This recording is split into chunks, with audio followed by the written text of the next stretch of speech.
Hey everyone, welcome. Remember months ago when we said we were going to review Black Sails? Well, never call me a liar. We finally got around to it. It was just bad wins. It, it was. So, for anyone who doesn't know, it was early this summer, right, Steve? We Uh, watched Spartacus together. I really don't know. I don't Um, know either. It feels like forever. But you had suggested Black Sails, and my brother was watching that way back in the day when it first came out. And yeah, until you had said that, I was like, oh yeah, I think my brother watched. And so I reached out to my brother. He's like, yeah. He said I haven't seen it in a while though, but I remember liking it. I was like, okay. So we watched Black Sails. We're just going to give our review of the whole series. And I forgot to tell you this, Steve. I also did watch the movie yeah. Treasure Island, the From 19. 1990. Yeah. That is the most accurate adaptation of a book ever put on screen. Yeah. And we'll talk. I want to talk about bonus conversation I want to have about that too. Yeah, But because I'm thinking you liked it. yes. I can't wait to talk about that. Um, but first we'll get to Black Sails here.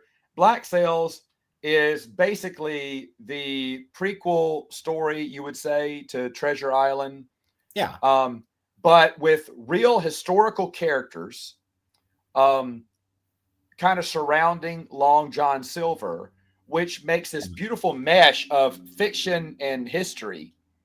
yeah. And Historical fiction, basically. yeah, historical fiction is what it is. And Basically, Silver and Flint, or and Billy Bones.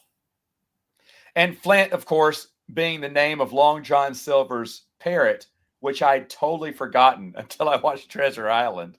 And I Yeah, was like, oh, shut up. I even missed that reference in the show because it'd been so long since I've read Treasure Island. But the acting, we'll just start with the acting. The acting is just above par. I don't think there's a single person who I thought was weak in this no, show. it's on par with Spartacus and Deadwood in terms of acting. You know, Mm. Yeah.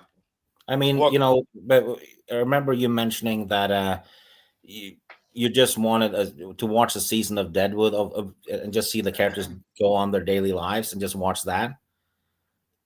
You could do yeah. that for this too and just watch them on the island. In fact, a lot of times that's what I wanted to see. And I think I told you that when I finished season one. I said, man, I know they got this overall storyline, but if they just keep talking about these little adventures, side adventures here and stuff like that, I'm still entertained. And crew, I see you just saw the first two episodes. Is it worth to keep going? Yes, but I'm going to tell you this. I'm going to give spoilers. Yeah, So if I'm you sorry about that. this But this will ruin your fun, I think, if you keep yeah, watching.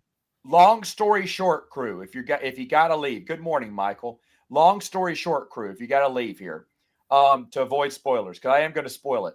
I do want to say one thing, and Stig and I will talk about this at the end. Um, I, I love the show. There is some disappointing storylines at the end. The Yeah, very the last end. season I, that I'm not doesn't. I'm not happy with, but we're going to talk about that later. But overall, you're going to enjoy this show. Again, I don't want to get to this right now, Steve, but I told Steve this when I finished the series, but there's probably two characters or so that I thought was just two or three that I just thought, well, no. I didn't think they stuck the landing. Everything else is excellent. Um, anyway, crew, yeah, I'm sorry about that. This is spoilers. But yeah, go ahead and watch it and then come back and see if you agree with me or not on the ending. It's still worth watching. It is still worth, I'm not saying it just ruined it. There's just one or two characters I thought didn't get the proper ending they should have. But anyway, all right. So going back, we're talking about the acting is superb. The set, the scenes, wonderful. You feel like you are ingrained in that world, in that time, and that era of Like, every piracy at time its they're best. sailing too, and they're doing ship battles. Yes, true Pirates of the Caribbean stuff. In fact, what I told you that I thought was just so dichotic was in season one and season two, they do pirate invasion. The first one is from the angle of the people who are getting invaded by pirates. But the second time they show it, they're showing the pirates, a perspective of doing a raid. And there's fear in the very first, and this is the perfect way they set it up. I mean, the show is really smart, because then later on I realized why they did what they did. You don't know the pirates right now. This is their introduction, right? Yeah. You are looking at the viewpoint of a crew being terrified that as pirates are slowly, they're taking over your ship. Yeah. But now, after season 1, you know the pirates. However, or maybe this is later on in season 1. However, when they show the pirates' perspective, they're scared too. Yeah. Because the first ones over are gonna get shot. And it's a race to see if you can hurry up and take it and destroy their wheel. It's not about killing everyone. It's basically beating them down, beating their wheel down so they'll be submissive and just lay up and roll over. It's not about killing everyone. It's about, I am scared to death. I need to go ahead and, bark as loud as I can so they can shut down so we can get everything and get out. And that perspective is unbelievable. It's unbelievable. The dichotomy between what we saw at the very opening and then later on from the pirates' view. That right there just sold me. I remember I told you, I said, that right there just sold me on it. Yeah. Hey, then, Teresa, we were just talking about you. Yeah, we're talking about pirates, and you came up. Yeah. She has sacked at least 2 ships. Teresa, if you watch Crusade with over the weekend or whenever, I want to still go over Babylon 5 Crusade with you. But anyway. She's saying something to you. Say what? Her second comment. Yes. I know the difference now, but I love Stieg so much. I did, and I had the time. So for Stieg, I will make the time. Not for anyone else. I'm kidding. But no. So anyway, scenes like that. Now, characters. Flint, excellent character. Oh, hell yes. We see a man. We don't know his past. Later on, we find out his past. And his character, you view him differently as the show progresses. Like, you see more of the man, which is really interesting. Of course, Long John Silver just rises. He grows into his character. Yeah. So, in a sense, so does Flint, if you take into account the flashbacks and all. But yes, the Toby Smith. Now it's Toby Stevens. That's his name. The guy plays. I think so. He's Maggie Smith's son. Actually. Oh, really? Yeah. He does an 11 out of 10 in this. He does. I think. Oh, and then Charles Vane. Is that who? That dude just blew me away. He should have played Geralt in The Witcher. Oh my goodness. He should play more role. They should give him, like, I saw him in another role just recently on TV. I was like, why isn't this guy doing movies? This guy is just solid. He can be a villain, a rogue, a hero. I mean, he actually did that in one of the Scorpion King movies. He played the lead. He was excellent. Was he really? In one of the sequels? Yeah. See, because I watched, they came out in DVD and I watched them. I didn't think they were that good, and I don't remember them. But that was probably it's basically that they do a new story about the Scorpion King character. Yeah. And a new person plays him. Yeah. So he played him in one, and the movie was almost like a Dungeons and Dragons story in a way. That one, he was awesome in it. Yeah. No, he was. But in this show, he's brilliant. He's brilliant, and his subtlety, how he says his lines, and just his overall character. His overall character is just so commanding. Yeah, and he's constantly moving as if half a second away from springing into action and killing someone. Did you notice that? What? Say what again? The Charles Vane actor. Yeah. Whenever he's like moving around, walking and stuff, Yeah. you always get the sense that he's half a second away from springing into action and murdering someone. Oh, yeah. The way he moves. Yeah. I mean, it seems like he's always at the ready. Yep. Just the way he stands and everything, his presence or something. And that is Charles Vane. Now, all of these people were in history. Calico Jack and his ladies. Well, Calico Jack and Anne Bonny, that's the best couple ever in a TV show. Yeah, they did a good job. They did a really good job. And they actually set up a planned sequel or a spin-off at the end because they meet Mary Read. Right. In their last scene. And that was okay.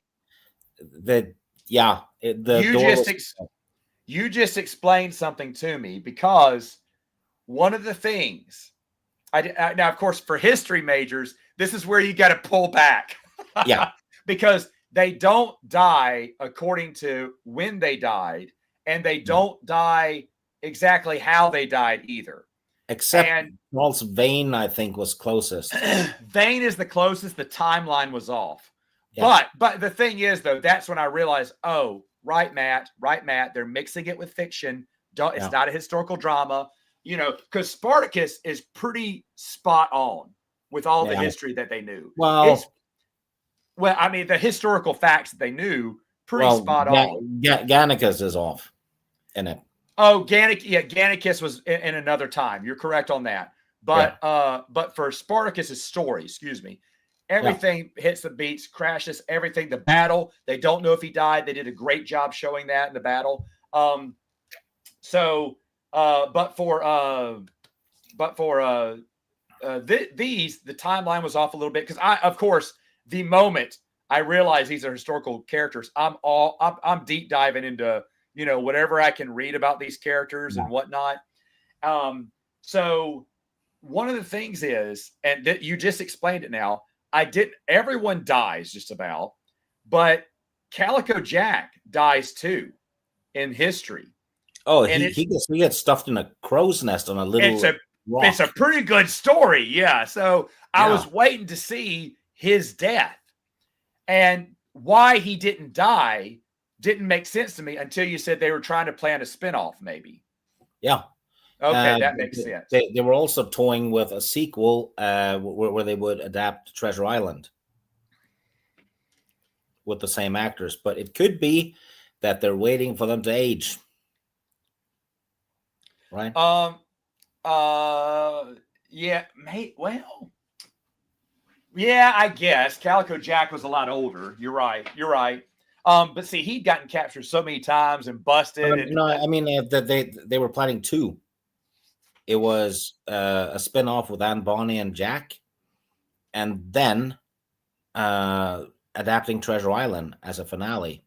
That would have been fantastic. That would have been I would have trusted them with that too, with Treasure Island, just because they did such a great job building up the lore behind it. The how Long John Silver becomes Long John Silver is just a great. We talked about this. We talked about there's an episode when it ends, it feels like a season finale. Spartacus felt like it had like 4 episodes in a row, each one feeling like a season finale, and none of them were the season finale. Black Sails had a few of those. One of them was when, and see, the thing is, I didn't know about the Treasure Island connection. You didn't tell me this when I first watched it. That's why I told you to watch the movie too. Okay, maybe so. But I didn't realize he was going to be Long John Silver until that character, because they don't they don't call him that in the show until way later. So you get a pleasant surprise then. When he announces to the crew what his pirate name is, I was like, oh, shut up. There he is. I was like, and everything makes sense, because who is Long John? Silver Tongue, man. Silver Tongue. Yeah. He can drag crew. He befriends young whatever in Treasure Island. I forgot his name now. Jim Hawkins. Jim Atkins. Yeah. So the thing is, though, everything is according to his character arc. Yeah. He's not just at first you think, oh, this guy's a weasel. He'll flip on a dime, but he also knows how not only to manipulate, but to encourage and to get loyalty. Yeah, out of the crew. His charisma was off the charts. His charisma, and that is what you first saw at the very beginning. You're thinking weasel, the guy he's a snake in the grass. But then you see, oh wait, this guy has a little bit more, and then it makes sense. Now you see him as his Treasure Island character, Long John Silver, and it's brilliant. They also kept stressing that as long as Flint and Silver were together, they were invincible. Yes, even in small situations, which is a phenomenal, because they both need each other. Yeah, and of course, when they're on the bottom of the crew, and they both have plans to rise to the top, and the way they do it is brilliant. They go their different paths to get what they need, and then meet at the top again as partners and just dominate. I mean, honestly, the characters, the character arcs, and how they relate with one another are done so well in this. It is not easy to mix history with fiction and come out with something that everyone's happy with. The Spartacus had that I would finish line, right? Yeah. Which is the best line in Spartacus. I would finish. It is. That is the best line. Seriously. But Black Sails had one too. What was that? It's Max, the prostitute, is talking to, I think she's talking to Jack. And she's afraid that the pirates have figured out that they've screwed them over. Yeah. And Max goes, if a man gets fucked, he would want to know whose cock it was that was in him. So that was her way of saying they're looking for it. I was like, what the shit did she just say?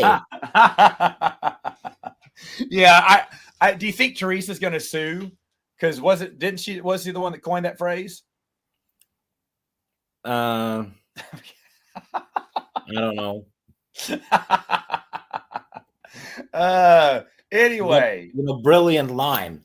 That's a brilliant line. It's a 10 out of 10. It is. So yeah, hey everyone in the chat there, Scran. And unsung hero. You know the weirdo that's in town. I'm not even sure he has a name. He was standing next to another guy showing off a really shit copy of a painting. Yeah, of a topless woman, but it was like, yes, it's like they're the same because the picture contained the same stuff, but one of them was really shit. I don't get it. It's the same tits. Tits. Oh, I love that. That was a good line. There's a lot of laugh out loud lines. There's not a boring character that they follow. And you're like, oh, I don't care about the storyline. You care about everyone. Everyone serves a purpose. There's great action in it. Blackbeard is fantastic. Yeah. Also doesn't die as he did historically, but that's one of the most brutal kills on screen I've ever seen. I agree.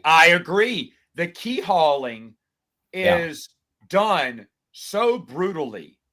I mean, it is, and the thing is, and I mean, it's wild because your eyes are seeing more. It's just makeup. All they did was just put more makeup on him, and it wasn't that it was like gory. You know what I mean? Well, I mean, his. Oh yeah, at the end. That's right. His and that was great. You can actually see his windpipe and stuff too because it was all ripped up at the end. Yeah, but having him zip underneath the boat, and then you can see the blood in the water as he's trailing across his barnacles. He's being scraped across the barnacle, which is razor sharp. So he's being shredded, and Woodes Rogers just go, do it again, even after the guy is completely broken. And Blackbeard gets broken. Yeah, it is, but he keeps standing up. right? He keeps getting Yeah, not the last It's, two times. no, well, no, but the thing is though, his eyes still looking at him. But it But is. Oh, go ahead. also, the guy who plays Woodes Rogers, Hmm. perfect Admiral Thrawn. Oh, I can see that. Yeah. I can see that for sure. Yeah. Oh, definitely. Yeah. Um. So for me overall, I thought the series was really good. Now I want to get to the ending a little Well, bit. Oh, unless there's something else. Go one more ahead. thing though. Yeah. When they kill Flint's confidant lady, his old Yes. friend, Yes. um, and he gets revenge on Charleston, the town, right? When he bombs the damn town to shit. Yeah. Yeah. That was epic because he's just like, okay, Yeah. people are like, oh, What they probably had enough. No, keep firing. he goes scorched earth. Yeah. Yeah. That's really good. Yeah. I mean, there's a lot at the end. They ramp up the action, the taking of the fort. There's a lot of things going down and that one. But here we go to the end. That it I think everyone got a good ending except for two people. And sadly, one of them was one of our main characters, Flint. Yeah. I felt at that point when Flint is going scorched earth, which is great, right? We're burning the whole house down. Then you got to burn out. I don't know if I want my character who goes full, just full hog, just like I mean, he was just ruthless, right? At the end. They got a lot of stick for making him gay, but he was obviously gay from the first episode. Yeah, I mean, and I get that, and that and not mesh with Treasure Island. Okay, it doesn't mesh with Treasure Island. Well, it doesn't mesh with the character they were building though.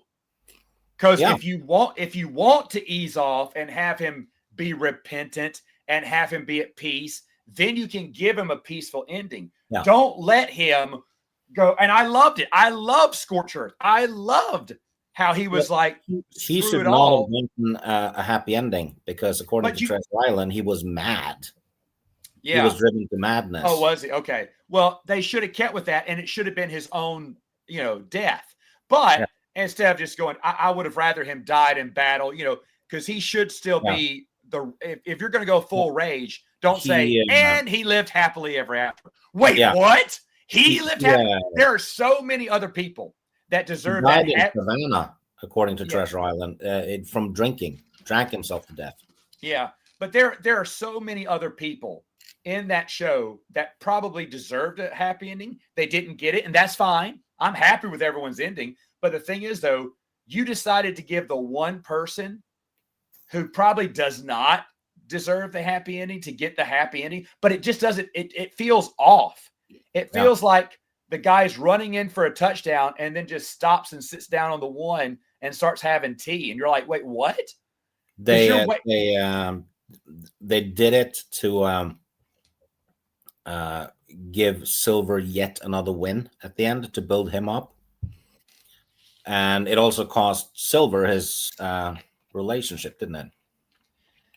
Yeah, but I still feel the ending was bad.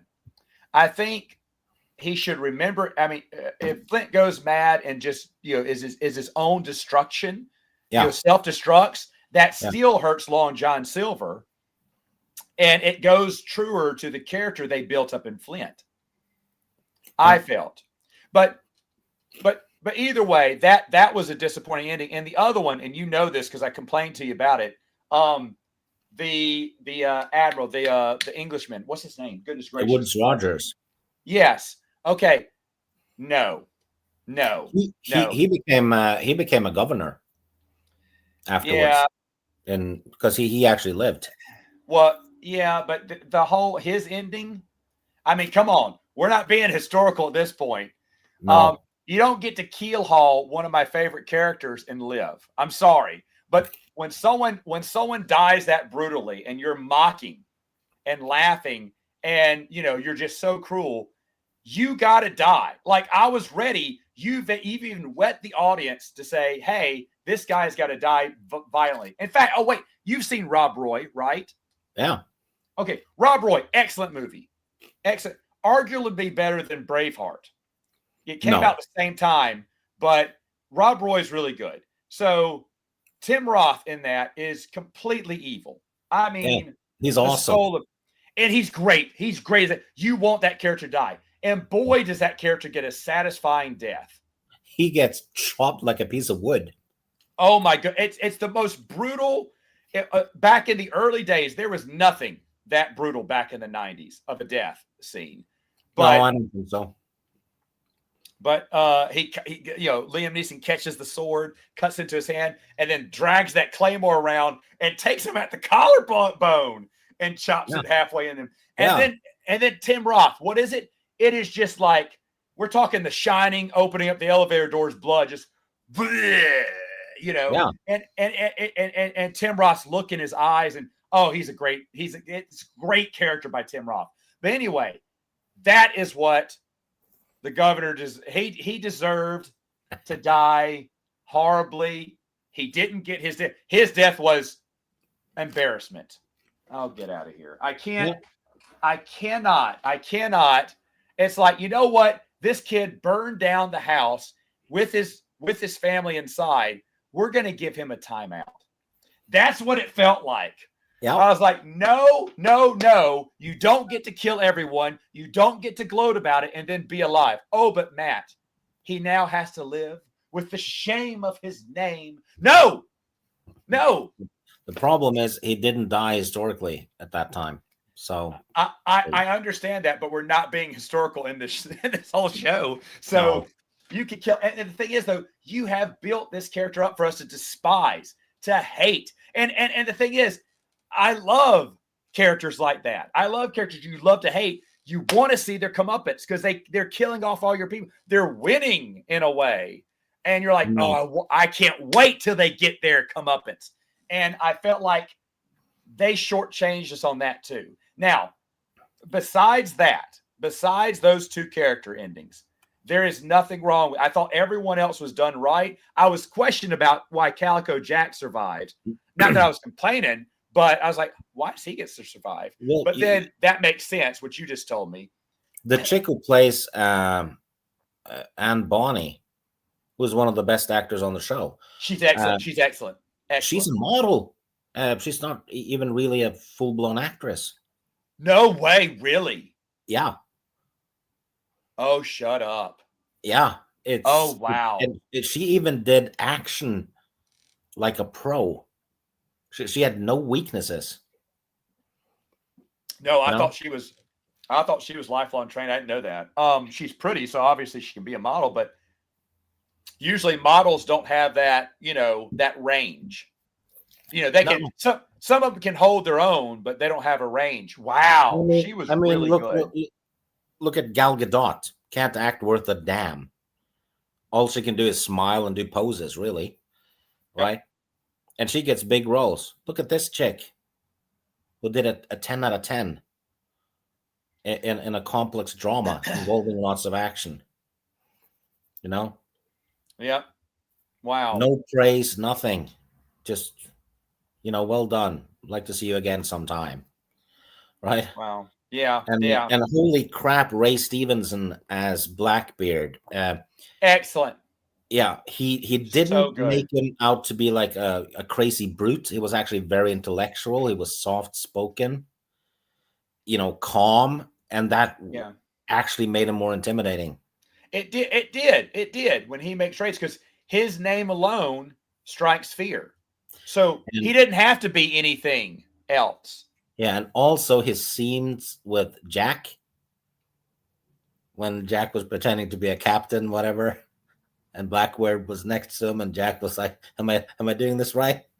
But that's the other thing. His relationship with Charles Vane. Yeah. The son he never had. That was beautiful. I love that. It's not historical, but I love that. I loved it. And then, of course, when Charles Vane dies, Blackbeard's, definitely upset about it and cross. But that's the other thing. He still doesn't get revenge. So I don't know.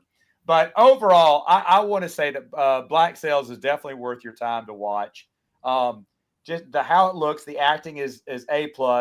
There's 2 endings that I don't like for the characters, but that's not enough to say that it's a bad. I can't say it's a bad show because I did enjoy it. Everyone else and even those characters up to until the last episode. I thought they did a good job. Basically, season 4 they abandoned the historical stuff completely almost. I'm fine with that. And they also got more shoddy with the Treasure Island connections. Yeah, because the last we see of Billy Bones is him falling off the ship at the Treasure Island. And how the hell does he get back? Yeah, I didn't understand some of that at the end. I thought it was a little sloppy at the end, and I wish they would have been a little bit stronger in their connections because you could see where they were already going with it, and they did such a good job. But you're right, that last season, especially the last few episodes, should have been a ton of lead up. Yeah. So what would eventually they actually left out a character, Blind Pew. Oh, okay. Because he lost his eyes in one of the battles on Flint's ship. He was part of Flint's crew. And see, they could easily have put that in. Easily. Yeah. And they could have easily set up Treasure Island and still make it feel, part of the regular Black Sails too. Not like it's changing direction. Unless they wanted to do their own version of Treasure Island down the road, which is fine. But why? Because I remember looking at forums and stuff when the show was going on, and they were like, "Where the hell is Black Pew and Black Dog?" Remember him? See, I don't remember some of these characters. But go ahead. Who is Black Dog? Black Dog is the guy who fights Billy Bones at the tavern in Treasure Island. Ah, that was his name. Okay, got it. Yeah, and then the blind guy, that's Blind Pew, who shows up with the black spot. Mm-hmm. Billy Bones at the tavern, played by Christopher Lee. You can barely recognize him. He was part of Flint's crew. Right. But, they should have put them in there too. I mean, it's no effort to put those people in there. Is the thing? No, it would have been easy. All they had to do is just have one of the crew, be named Pew, right? That's and it. Then have like a cannon thing hit the railing of the ship and have him get splinters in his eyes or something. Yeah, no, I mean, there's a ton of things they could have done, but that's a disappointment. However, switching gears now, you also told me to watch Treasure Island, the 1990 version, which I don't think I'd ever seen before. No, it's the best version. It is by far because you and I, I'm fans of the book, and I believe I did reread that book, and then that movie surprisingly does a really good job. You won't see it. There will never be another Treasure Island. I think I told you this. There will never be another Treasure Island movie that close to the novel again. No, and Charlton Heston, when they promoted the movie, because he was all about classic books and all that, and he said that we made great effort to stick to the book with this. And he said, to his mind, they succeeded. And I'm thinking, yes. I agree. And here's the thing, Steve. There are so many actors go, yeah, we wanted to stay true to the source material, but they never do. Yeah. They never do. Yet Charlton Heston kept to his word, and that is correct. They made, and back in 1990, you could still, I guess, do this, because now studios are so involved with it. No, it's got to be better. It's got to be better. There's nothing wrong with a classic book that is a bestseller, world renowned. Yeah. Just show the movie as is. That was great. If you have the acting, you can carry those long dialogue scenes. What's really sick about this movie is because the cast is amazing. It's all big names, right? But it's made for TV. This is not this was never shown in the cinema, and look at the production value of the movie. The ship, all of it. I mean, they have Oliver Reed, Charlton Heston, Christopher Lee, what's his name? Julian Glover's in it. James Cosmo, Pete Postlethwaite. It has an amazing cast, and I believe all of them were fans of the novel and wanted to put on the closest adaptation they could, and I felt like they did, and it wasn't boring. Nowadays people would go, "Oh, this would be boring. We need to spice it up." No, it really, if you have the great cast like they do, it's excellent. Yeah, And and you don't have to because the book has plenty of action. yeah, but I'm so glad you mentioned that one. You said the 1990 version specifically, so I had to find that version, and I would definitely agree that anyone who loves Treasure Island, and Soul, I agree with you. Muppet Treasure Island rules all. That's excellent. That's gold. But and to be honest, Muppet Treasure Island keeps very close to the source material when they can. It's shocking how these Muppet movies, you think, oh, they're kind of a joke, but Muppet Christmas Carol has so many connections to the book. I mean, more than some of the Christmas Carol movies. Yeah, and Michael Caine should have gotten an Oscar. Michael Caine said, "I'll play it, but I'm going to play it straight," and that was the correct decision. And he also treated the Muppets as co-stars. And he didn't treat them as Muppets. It was a smart decision. It paid off really well. Muppet Christmas Carol is probably my favorite Muppet movie, and it's so good because it mixes humor with the actual Charles Dickens story. Muppet Treasure Island also mixes humor with the actual story. It's fantastic. It's fantastic. I would argue there's a little bit better humor in Christmas Carol, but either way, though, there are some. The Muppet Treasure Island, when the pigs go, we see you have boomsticks, and then they all run. Yeah, that's just great stuff. But go ahead. The Treasure Island movie, the soundtrack. Thank you. Yes, the soundtrack's excellent. Yeah, it's a 10 out of 10. They nail it. I think we talked about this when I saw it. I told you we were talking about that. Yeah, I think so.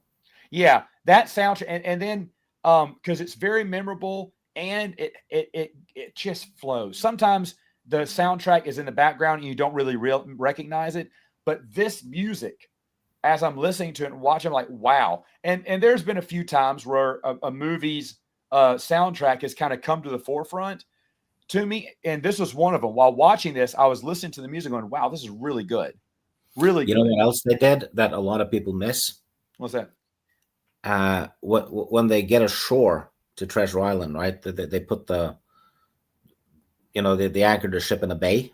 Yeah. That's what the island looks like on the map in the book. Oh, shut up. Really? Yeah. I didn't notice that. They actually found an island that looks like it. No way. Yeah, this is back before CGI. Yeah. You had to find This is back when location scouting was so important. You could just throw up a blue screen. Yeah. So the Hispaniola ship is anchored in the bay, right? And you actually see the bit of land mass to the left and right, to the side of it. Pieces of the sides of the bay. It's right there. And if you look at the map, you can literally tell, okay, that's where the ship is right now. Wow. I did not notice that. Yeah. And the thing is, again, the attention to detail in this movie is just so awesome. Awesome. And also the other side of the island when Jim Hawkins runs the ship aground, right? Mm-hmm. Also right from the damn book, even the look of it. It matches the map. Wow. How incredible. And see, the thing is, no one is that true to move. No, I don't think anyone has ever been. But even fans of the book, don't really see the vision. The Lord of the Rings movies don't come as close to the books as this one did. No, they don't. I'm not a fan of the Lord of the Rings movies, but the thing, that's fine. It's so funny because there's a group of Tolkien fans, and this is like they're down that iceberg a little bit. And I like them because I agree with them completely. Like one scholar, when someone like I bought a Tolkien book last year. I think it was last year, and it was Christopher. No, he was working with Christopher Tolkien before he died. He found some of his father's articles from wherever. He sent them somewhere. They weren't printed locally, but he found all the magazine articles and was collecting them and trying to grab the stuff from Middle Earth, and kind of put it in a book. And so I was like, well, is it something I haven't seen before? Because at this point, I've seen just about every rendition they have, So I wanted to see what new stuff he had from Tolkien that I hadn't seen before.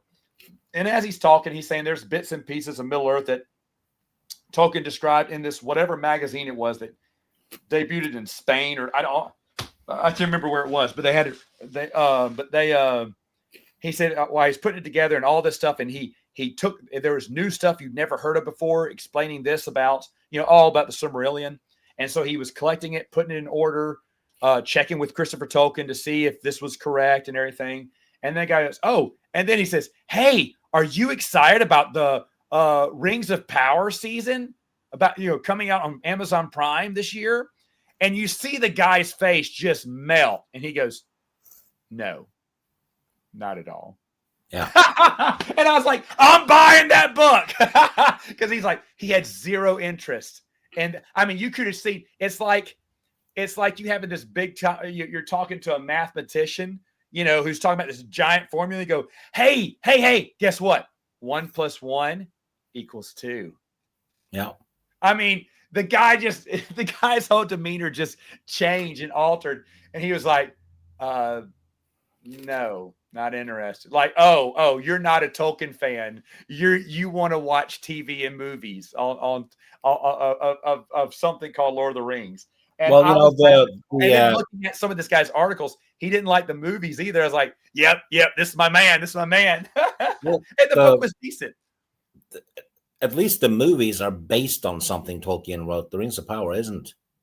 It's just using characters. No, and that's true. And to Peter Jackson's credit, the look is there. The soundtracks are excellent. I remember y'all talking about this, I think, on Teresa's stream. But for me, when they change things up, I never like the new change. Why all of a sudden do we need a battle in 2 towers? Oh, because we need some action. And the battle, with the wargs, it doesn't. It's pointless because Aragorn goes off the cliff. Oh no, he must be dead. No, he isn't. He's there 10 minutes later, and then it makes it back to Helm's Deep. So what the hell was the point of anything? Yeah, exactly. And then they switched the roles of Gimli and Gandalf on who wanted to go into the mountain and who didn't. Yeah, and it didn't. But I was like, why? Why does that make sense to reverse that? And then, of course, I understood going in that they were going to skip over stuff, and I knew that people like Tom Bombadil was not going to be in there. Yeah. I knew that. And I remember there's a lot of things that we're just not going to see and not going to hear of, and that's fine. We're going to skip some things over. But I don't know. I just feel like, and see, now that like the Harry Potter movies, they were fine. They skipped over stuff in the book, but I get it. You can't fit all that in one book. In fact, I always said that should be a TV show. Now that's going to be a TV show. There's no way in heck I'm going to be interested in watching that crap. You know what else they did well, there's a couple of things in the movies that they turned Aragorn into a full-blown Conan-ish warrior, which he isn't in the books. No, that's right. Aragorn is not a great warrior in the books. He's a great person and a great leader, but he's not a kick-ass warrior. In the books. Yeah, he's a leader. He is a leader. He is rising to the status of king. Yeah. And he's not, because his kill count is almost at 0 if you go back on screen. That's true. Yeah. Boromir and Gimli kill way more than Aragorn does in the whole damn trilogy. Oh man. And then you have that scene they added, the drinking scene in the third movie where Gimli gets drunk and Legolas doesn't feel a thing. I think it's been a while since I've watched that movie. Yeah. But they put that in the movie. Here's the thing. Legolas is a wood elf. He's part of the same group of elves from The Hobbit. Yeah. when Bilbo and the dwarves escape, it's because They're drunk elves are drunk. on the wine. Yeah. Yeah. And they get out. Yeah. And so for me, just, like I saw each movie once in theaters with a buddy of mine who also read the books.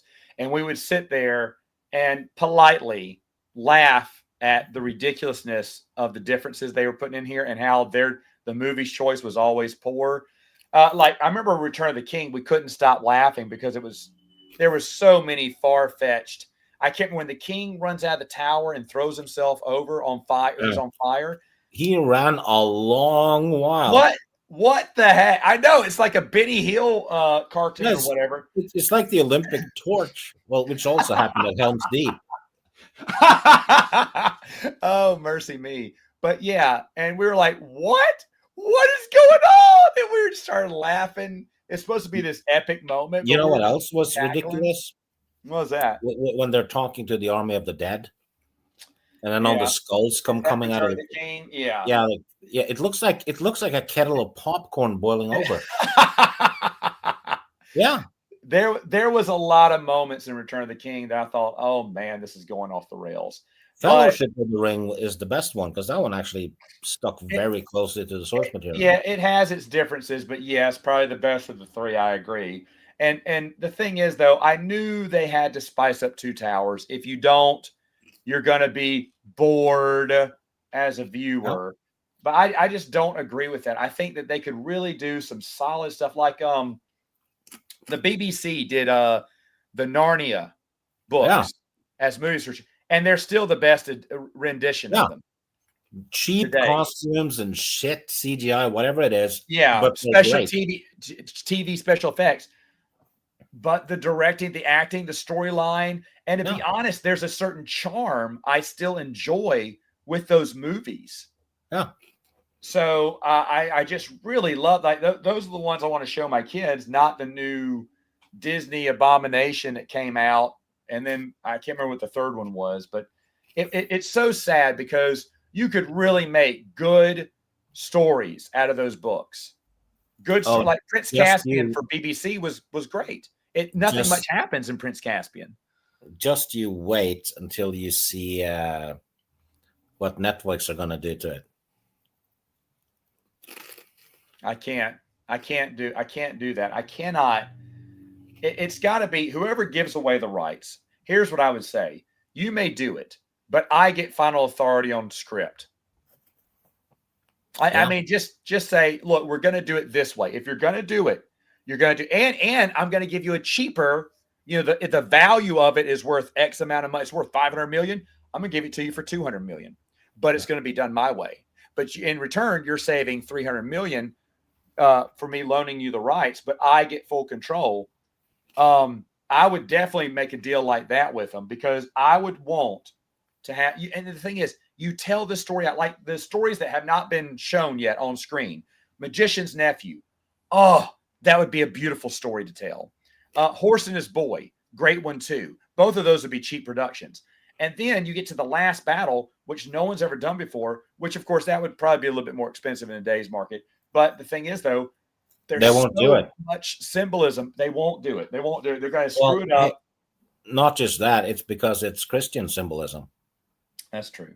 Yeah. They won't do that now. Yeah. Yeah. It's just, and it's sad because that's what audience would go see. Yeah. That's what audiences would go see right now. And that you don't want to give them that. Or that you think you're better than a best-selling author. I think that's what irks me the most. The other big problem is that you have a lot of the talented directors and showrunners now are full-blown narcissists. Yeah. Who, like you said, think they can do better than the author. But what they always do is like, I'm going to tell the story my way. This is how I see it. It's me. And, the Wheel of Time showrunner did an interview saying that because he's gay, and he was talking about all the gay fantasies he had gotten from the Wheel of Time books when he read them, and he put those in the show. Where was a moment where there was a gay fantasy moment in Wheel of Time? I don't know. Every woman is described with big, juicy bosoms or whatnot. Mhm. Like we did a podcast where we reviewed each book, and I kept laughing at how dirty Robert Jordan's mind was. All he wanted to talk about was his big bosom. Oh, read You his Conan books. Oh, I bet. You don't have to convince me. Because those are R-rated. That man needed some extra spice in his life. He was writing up his own fantasy there, and I guarantee you, it was not gay. I'm pretty sure he liked Baywatch when it aired. I'm pretty sure he did. I'm very sure he did. Yeah, I've never seen someone talk about breasts that much. Did. And he made most of the women kind of trans looking because they actually made their jaws bigger. Well, it's today's day and age. And the thing is, I remember we gathered together because we were so excited because we love Wheel of Time. And we watched, did the first 2 episodes premiere together? I don't know, but I refused to watch it and I dodged the bullet because it's now canceled. Yeah. But my best friend, he watched, he went, I'm done. I went, you're done? Because we were joking, like, wow, this is kind of off a little bit. This is off a lot of bit. And he goes, yeah, I'm done. I was like, you're out. And see, Bruce, if you don't know, Bruce will put up with more crap than I will, like 100% of the time. But even he knew at the very first episode, this is going to suck. And I made it about halfway, and then I tapped out. And I told my buddy, because my buddy really wanted us to watch this together and do a review on it. I said, Steven, I said, brother, I love you. I can't do this anymore. This is hot garbage. I cannot. It hurts my soul to watch every episode because it gets worse and worse. And so then he finished season 1, but he couldn't do season 2. And we ended up doing a podcast on it with Bruce only watching 1 episode, me watching half, and then Steven telling us what happened and getting even more angry because it went off the rails. Nothing. Well, in fact, it was so bad that Brandon Sanderson said, well, maybe it's the wheel turning again in another retelling of the story. Because everyone was saying, hey, no fan was happy. No fan was happy. Forget about gay fantasy and everything. The thing just sucked. Yeah. No one was happy. No one was happy. Well, here's the thing. It sucked because the author made it about himself. And then people hated it. And he played the victim because since he made it about him, it was personal because they were bashing him, really. Well, it's the same playbook you see everyone doing these days. Yeah. Oh, The Witcher, the Rings of Power. Yeah. Hell, it happened with Game of Thrones after season 4. Yeah. I mean, like they changed the characters, changed the storyline, then blame the fans for not liking it. And the thing is, that strategy will never work. That will never work. I don't know why they keep doing it. You know, they blame the fans for not liking it, but what they're also doing is they're blaming the fans for paying attention to their writing. Yeah, exactly. It's such garbage today. So it's sad to kind of bring things full circle. Treasure Island 1990 does not do that. And thankfully not. They did it the correct way. It's a shame that movie isn't lifted up as much because it is a pretty strong movie. I'm sure fans of the book probably know this, but for everyone else, you want to look at a rendition. There's lots of Treasure Island movies, but there's only one that you can watch. And to be honest, it is thoroughly enjoyable because you have the acting behind it. Yeah. The acting and the music. And like I said, the locations, everything works. But I'm just saying they didn't have to have this, we need to make a love triangle in this, or we need to write some more action here. Why? Because we need to punch up the script. No, you don't. It plays out perfectly. Sure, it won't be for everyone. Like Star Trek Picard would have been a great series if it was just Picard at his vineyard, entertaining one guest, the guest star every episode. And they'd sit there and talk, and Picard would talk their problems. Patrick Stewart is probably the laziest actor in Hollywood. Because the Star Trek TNG, right? That's what 8 seasons? Yeah, 7, I think, but yeah. He sits in a chair for 8 seasons. And what does he do next? What happens next? Who does he play after that? Professor X. Who sits there? And then Logan happens, and fucking Hugh Jackman has to carry him. Yeah. Lazy ass shit. There you go. There you go. But anyway, Black Sails, watch it. It's fun. Don't get too much into the history, but just enjoy the characters. And then watch Treasure Island 1990. What score would you give Black Sails, and what score would you give Treasure Island from 1 to 10? Treasure Island's a 10. That really, Treasure Island's a 10. Black Sails, it's good. It's an 8. Yeah. Because if they would have stuck the landing on the two characters I talked about, it'd have been a 10. Because I mean, I'll be honest, there's a lot of great stuff about Black Sails. I'm so glad you suggested it. And but that Treasure Island movie, that was a home run, Steve, for you. Yeah. You were dead right about that. It's so refreshing to have someone say, "Hey, don't mess with perfection." Yeah. A lot of the cast from that Treasure Island movie did the Three Musketeers and the Four Musketeers in the 70s. It's 2 movies, but they were filmed at the same time. I know what you're talking about. It's been years since I've seen those 2. That one is something to review, because that one is, well, it doesn't fuck with the source material, but it does a good job at it. But it's, yeah, it leaves a lot of it. Yeah, Dumas was that book is just a bunch of short stories in a way of the adventures of the Musketeers that he borrowed from history. Yeah. I'll have to check and see if I can tap those down, because I'd love to see that. Even though I've been kind of happy with the what was the 90s Musketeer movie? That's still fun for me. What was it with Kiefer Sutherland and Charlie Sheen and Oliver Platt? Oh, the ones from the 70s actually has some really naughty innuendo. They have a D'Artagnan is sleeping with Faye Dunaway, Faye Dunaway's servants. Yeah, and they're like, we have 2 minutes till my lady returns, right? We have to be fast. And then she returns, and he jumps out the window, right? And but before he jumps out, he's hiding in the bedroom. And the lady asks the servant, has D'Artagnan come and gone? And she goes, "No, my lady, he did not come." And then you see D'Artagnan in the bedroom looking at the bed and shaking his head. And then later on, the servant lady goes into the bedroom and sits down on the bed. Yeah. And the bed collapses. I'll have to see if I can track that down. Yeah, it has. Good. It's full of little things like that you might not notice because it's so subtle.